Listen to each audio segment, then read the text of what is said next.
friends, welcome back to my channel. If you're new here, my name's Erin and I do mostly budgeting videos like the one you're about to see here.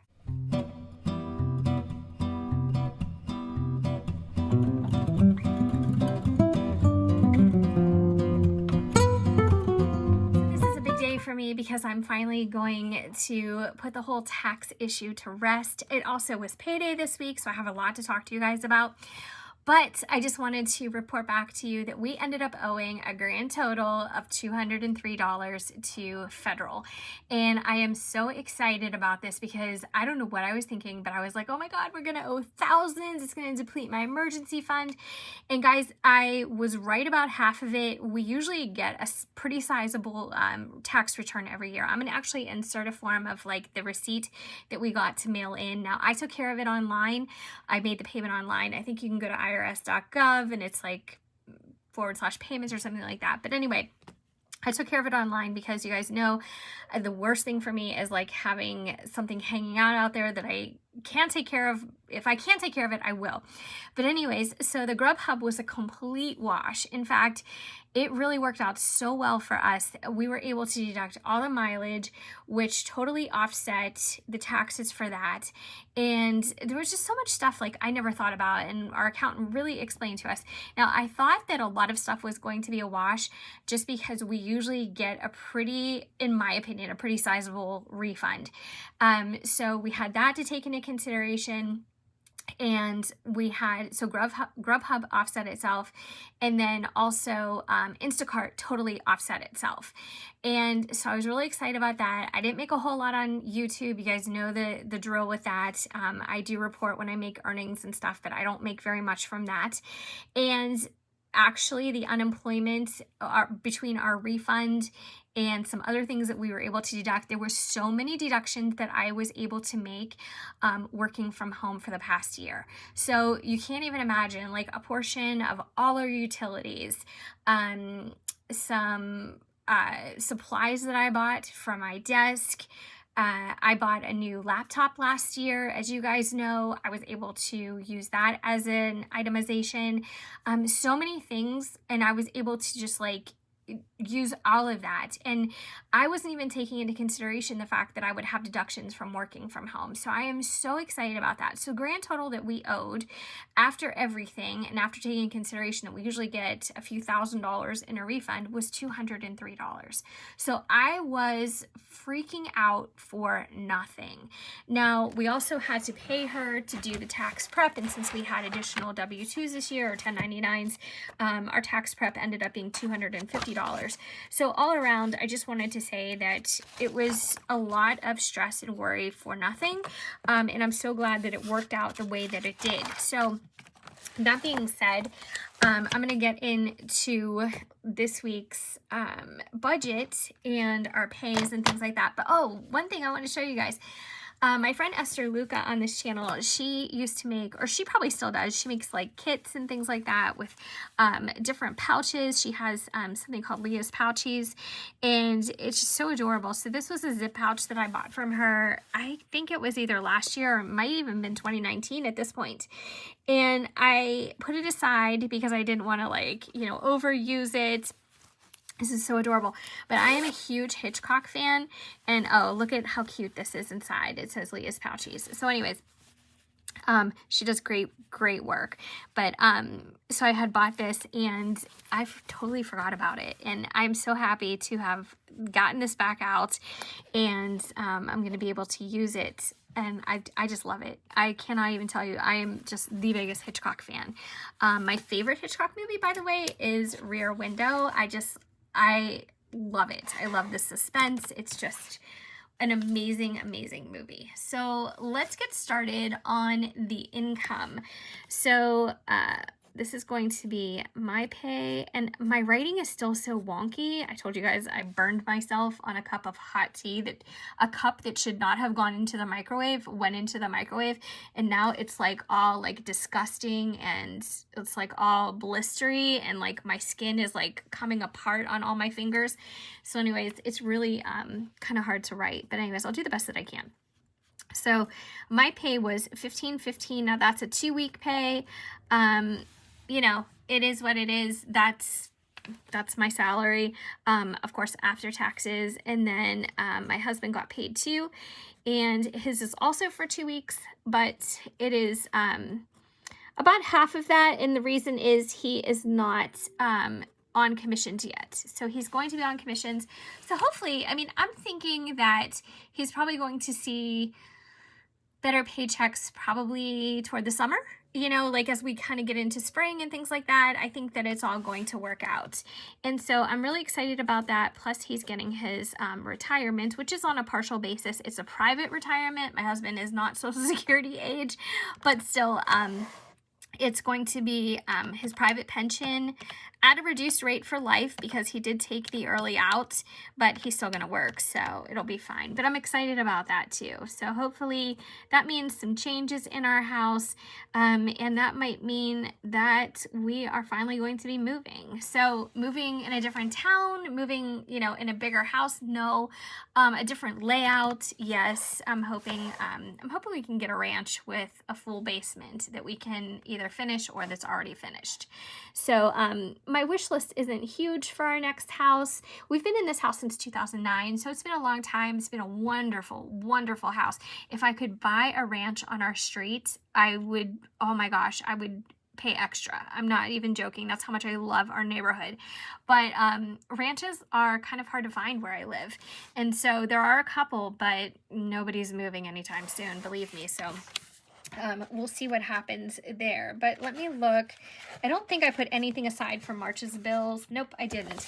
But I do need for March $2,850. So what am I going to do with my emergency fund? Probably save it for an emergency, but I'm also going to be using it in some capacity or some amount toward my student loan. So there's so much talk about what's going on with, you know, student loans, and there might even be a tax or a student loan credit. I'm hearing things like $10,000, you know, things like that, which would wipe out my student loan. But I can't count on that. Do you know what I mean? And I have to just kind of move forward as if nothing's going to happen, because it's been a lot of years that's been a hot button issue, you know, with the government, and nothing ever happens. So I don't want to even really think about it or go down that road, and count on something that likely will not happen. So I'm pressing ahead with my plan to pay off my student loan this year. And hopefully I'm successful at that. I've paid off a lot of it so far, and I know that I need to do that update video because I also want to keep track of, you know, how things go for us moving forward with that progress. So let's see. Dogs, can't forget the dogs. So one of my friends actually she gives her dog a CBD oil blend that is created at one of our local health food stores. So obviously they do it for people, but they do have a pet blend. And I'm actually thinking about looking into that for Stella because she is just so, I don't know, she can be aggressive with the other two. We have 3 pugs, and it's hard, and it's really stressful on her trying to be the boss and trying to be the alpha all the time. It sounds ridiculous, but our vet explained, you know, that's just as stressful on her because she feels like she has to do that. And so I don't know, my friend swears by the CBD oil. Now, I've never had CBD oil for anything. I don't know the first thing about any of that. I just know what I'm hearing from other people. And so I'm really curious to see if that would be something that might help her relax. Because that's, you know, basically all I'm interested in is just her, you know, being able to relax, and feeling better and resting better. But instead, she's such a bully with the other ones. Not all the time, but a lot of the time. So, and I guess I really noticed it since I've been working from home over the past year. It's just, you know, what goes on during the day. I mean, she's just, I don't know why she's like that. And they're all getting older, so, you know, it's just hard. Let's see. And Olive is barking like crazy, so I have the door shut, and I hope that's not too disruptive for any of you guys. And let's see. So this is a big week for expenses, and I'll explain everything why. Yeah, here's what I'm gonna do. All right. Okay, so I'm going to add up the, well, I'm just going to plug in the total income this week again. Now again, this is for 2 weeks. So minus 250 for tax prep, minus 203 because I was able to pay that right online. I paid the IRS, gave them their money. It's not going to be posted until Tuesday, I guess, because this is a weekend and Monday's a holiday. So it won't be posted until then, but still it's already taken care of. 150 for groceries. I upped it just a touch because there's a few things that I want to make this week. 60 for gas, 25 for an MRI. I'm also going to be MRI. That's what I wanted to tell you. 25 for dog food. Also, I had a cardiac MRI with a stress injection. Oh my gosh, you guys, that is not a test I ever want to have again. It was so uncomfortable, and I stressed out about it for a week ahead of time. And I mean, it's over now, you know, so I'm glad that I went through with it, and I'm glad I got it, because you can have a cardiac MRI without a stress injection. But if it came back and the test was like, oh, we probably should have done it, I didn't want to have this done twice. So in my mind, I was like, you know what? It's better that they ordered it like this, that the cardiologist ordered it like that. If you guys don't know, I guess had COVID in November. They're blaming all this on long haul COVID syndrome, but I also got antibody tested in January, and I don't have antibodies, so I'm not really sure what to think. The doctor's like, don't pay attention to that, but I can't help but pay attention to that. So anyways, so the MRI, it's going to be, I know my portion, my insurance is like, after my deductible, it's 90% my insurance takes care of, 10% me. So I know I'm going to have bills flooding in, blood work, the MRI, everything. So, but that's okay. You know what? Because I feel like if you get good results and you get a good health report, it's all worth it. So I just subtracted the dog food. So I had to send a shower gift via Target registry. John's cousin got married, and I'm not planning on going to the shower because they're having like 50 people, and I'm just not comfortable with that. I mean, other people may be, you know, whatever, but it's just not for me right now. And it's actually a baby shower, and she had a wedding, what was it, 2 months ago, and I never sent a gift, so I just sent her a $50 gift card for that. So that was $110 extra. And I figured 50 was decent because it's not like we see her hardly ever, and also we didn't go to the wedding, so I'm just like, for me it's a gesture just to like respect their wedding, you know, but I wasn't going to send anything more, to be honest. $100. John needs a couple new things clothing wise for work, and I'm going to make a payment of $139.30 to my student loan, and then I'm going to take out $105.90 for Valentine's Day. So that brings us down to $1,100. So I'm going to plug in February 12th because that was the pay, and I'm going to add $1,100 towards March's bills because everything else is taken care of. So if I take $2,850 minus $1,100, I still need $1,750 between now and March 1st. So that will come out of our next paycheck, which is totally fine. All right, so that is what we need. And that brings us down to a zero-based budget. Brings us down to 0.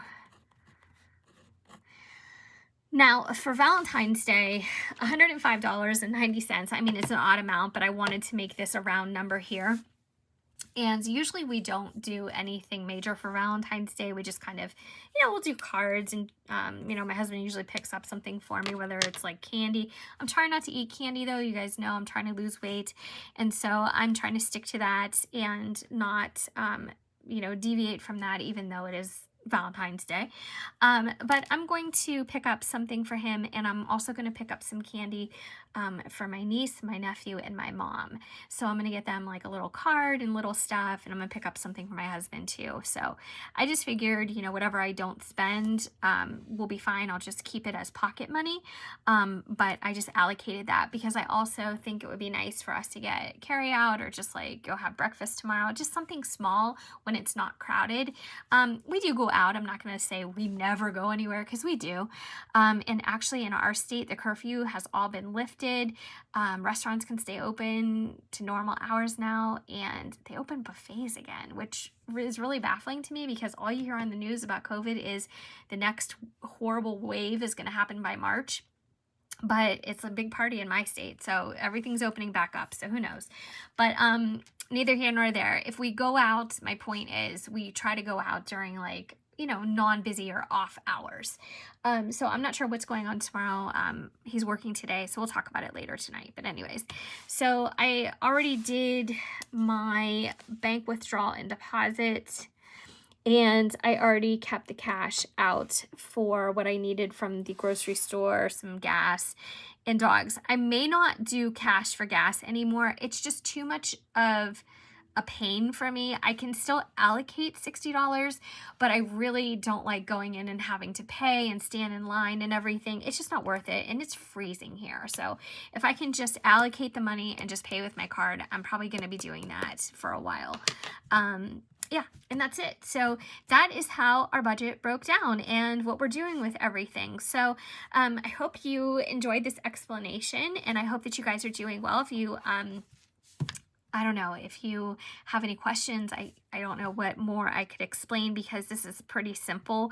We don't have a whole lot going on right now, but you know, hopefully, I don't know, hopefully in a couple months things pick up, and I don't know, I'll keep you guys posted and updated on what we decide as far as you know, a potential move and what I do with my loan and stuff like that. But I'm really, really excited about that. Now, I'm going to say something controversial right now because I know that there's a very split opinion and feeling on this issue. My husband's lease is up on his vehicle in a few months, and we might lease again. Now, I know, please don't come at me and be upset about it. It's just something that we like to do, and for me, I think, especially when we're just trying to get back on our feet and things are normalizing again, for me, a lease deal is always the better deal as far as a payment goes. It's really expensive to buy a car, and I'm not saying we have to buy a brand new car. It's expensive to buy a used car too. You pay higher interest on used cars in most cases, and you know, if you buy a newer used car, it can be expensive. I mean, the payment is what it is. You have to, you know, force it into at least 60, sometimes 72 months. So we may lease again. Now, are we going to lease forever? I don't know, probably not. It just depends on the situation, but yeah, so I just want to put that out there so you guys have a warning in a couple months from now or a few months from now on what our plans are, because you know, it just is what it is. Some people lease, some people buy, some people have feelings, strong feelings toward one way or the other, but I'm okay with it. I think that even though you don't own the car at the end, sometimes I'm ready to get rid of the car, you know, after, you know, so many years, and we don't really have any maintenance to speak of. You know, we get free oil changes at the place where we buy our car, and the most that we would have to take care of is like tires if we have like a 4-year lease or something like that. But other than that, it's really nice not to look forward to maintenance down the road. So I don't know, there's some pros and cons. I'll say there's some. I won't say there's a lot, but there's some. So anyways, that's my update, and I am going to put a couple things in this little pouch so I can throw it in my purse today. I just am so glad that I found this again. But yeah, thanks so much for watching, guys. I really appreciate it. Like I said, if you have any questions, please leave them down in the comments. I do try to get back to everyone. Oh, and the last thing I wanted to tell you, if there's anybody still here, is that I'm watching currently a Netflix 4-part series on the Cecil Hotel in California, and I think it's in downtown Los Angeles.